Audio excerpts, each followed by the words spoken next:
Hi, I'm Matt Martin and this is Homegrown in the Garden. Today we're going to talk about how to calculate an area to fertilize, seed, sod. So a few tools that we can use to do this. One is a simple measuring tape like this and a nail. We can measure the turf area. All we need to do is move around our lawn and measure specific areas that we want to apply fertilizers or chemicals to. Measure the length and the width and calculate the area. The next step is to figure out how much fertilizer you need to apply.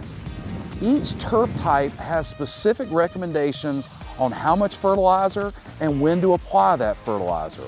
We use the analysis on the fertilizer bag to calculate how much fertilizer we need to apply to specific grasses.